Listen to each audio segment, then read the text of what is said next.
Shalom, selamat pagi keluarga damai yang dikasihi Tuhan. Kita bersyukur untuk hari baru yang Tuhan sediakan buat kita.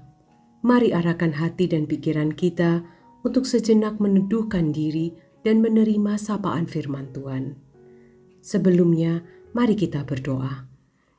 Bapa yang baik, pada saat kami membaca, mendengarkan, dan merenungkan firman-Mu, kami mohon agar Engkau berkenan menerangi dan memberi pemahaman yang benar kepada kami, apa yang harus kami mengerti dan lakukan dalam kehidupan kami. Terima kasih Tuhan. Dalam nama Tuhan Yesus, kami berdoa. Amin. Firman Tuhan pada Sapaan Damai Sejahtera hari ini, 8 Juli 2022, diambil dari Kisah Para Rasul pasal 7 ayat 9-16 dengan tema ketegasan dan kasih. Demikian firman Tuhan. Karena iri hati bapa-bapa leluhur kita menjual Yusuf ke tanah Mesir, tetapi Allah menyertai dia dan melepaskannya dari segala penindasan serta menganugerahkan kepadanya kasih karunia dan hikmat ketika ia menghadap Firaun Raja Mesir. Firaun mengangkatnya menjadi kuasa atas tanah Mesir dan atas seluruh istananya.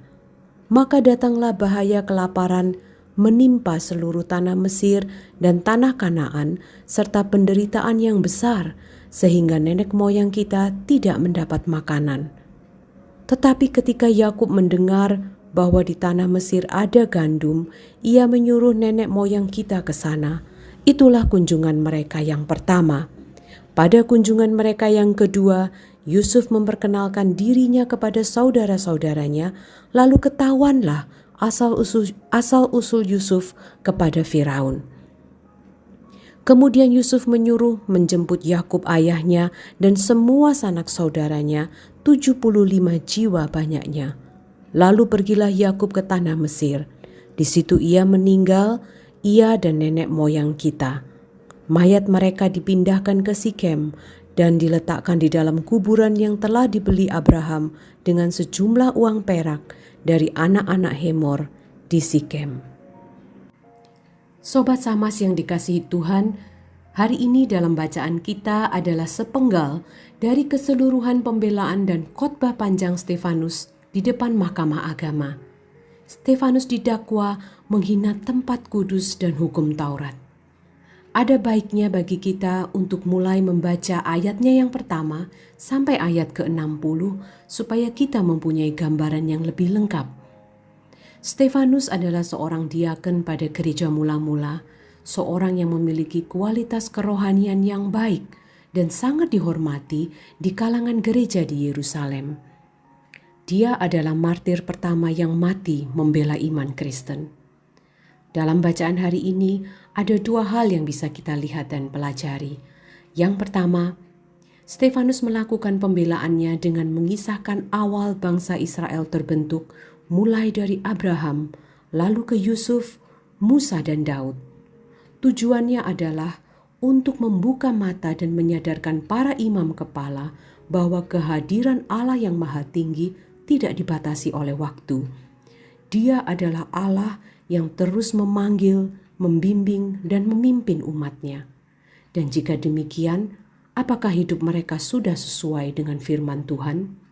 Stefanus menyatakan hal ini karena meskipun para imam kepala sudah tahu akan sejarah bangsa Israel dan penyertaan Allah, tetapi mereka tetap tidak percaya akan Kristus dan hidup tidak dalam ketaatan dengan firman Tuhan. Bapak Ibu yang dikasihi Tuhan, bagaimana dengan kita? Apakah kita sadar akan kehadiran Allah dari waktu ke waktu dalam kehidupan kita? Dan jika kita sadar, apakah hidup kita sudah berpadanan dengan firman Tuhan? Hal yang kedua adalah sikap Stefanus dalam menghadapi dakwaan yang diberikan kepada dia. Sikap pertama Stefanus adalah dia tidak takut untuk menegur dan mencela dengan keras imam-imam kepala, karena mereka memang benar-benar bebal dan sesat. Meskipun konsekuensinya bagi Stefanus adalah hukuman mati dalam bentuk rajam. Hukuman rajam adalah hukuman mati dengan cara dilempari batu atau sejenisnya sampai mati. Konon jika batu langsung mengenai kepala dan langsung mati, itu adalah yang terbaik, tidak tersiksa oleh kesakitan akibat lemparan-lemparan batu. Betapa mengerikan hukuman ini. Kita tidak tahu apakah Stefanus langsung mati ataukah mengalami penderitaan akibat lemparan-lemparan batu. Tetapi di tengah-tengah lemparan batu, sikap Stefanus yang kedua adalah dia masih bisa berkata di ayat ke-60. Sambil berlutut, ia berseru dengan suara nyaring, "Tuhan, janganlah tanggungkan dosa ini kepada mereka." Di dalam kesakitannya akibat lemparan batu, Stefanus masih bisa berdoa seperti itu. Menurut saya, hal ini sungguh ajaib dan luar biasa. Apakah Stefanus luar biasa? Ya, dia luar biasa. Tetapi pasti yang membuat Stefanus seperti itu adalah Allah sendiri. Ada anugerah Allah kepada Stefanus yang diresponi dengan sungguh-sungguh oleh Stefanus, sehingga Allah membuat dia berani menegur dengan tegas dan keras dan berani menghadapi hukuman rajam, tetapi sekaligus mempunyai kasih ilahi seperti Kristus yang pada saat di kayu salib memohon ampun kepada Bapa untuk mereka yang menyalibkan dia. Tingkat dan kedalaman kerohanian Stefanus teruji dan tampak pada situasi seperti ini. Kesungguhan dan ketaatan imannya kepada Allah ada pada dua sisi bersamaan. Keras dan tegas akan kebenaran firman Tuhan, sekaligus mempunyai hati yang lembut dan mengasihi kepada sesama. Bapak Ibu yang dikasihi Tuhan, mari kita belajar seperti Stefanus, terus menyadari akan penyertaan Tuhan yang luar biasa sehingga berdampak dalam kehidupan kita, yaitu berani dan tegas dan taat akan firman Tuhan, sekaligus mempunyai kasih kepada sesama, bahkan kepada musuh atau orang yang menyakiti kita. Kiranya Tuhan menguatkan dan meneguhkan kita dalam menapaki hidup sebagai anak-anak Tuhan. Mari kita berdoa. Ya Tuhan, hari ini kami belajar dari seorang Stefanus yang luar biasa.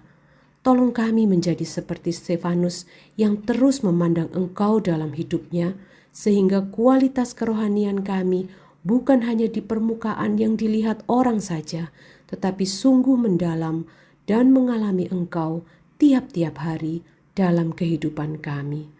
Di dalam nama Tuhan Yesus, kami berdoa. Amin.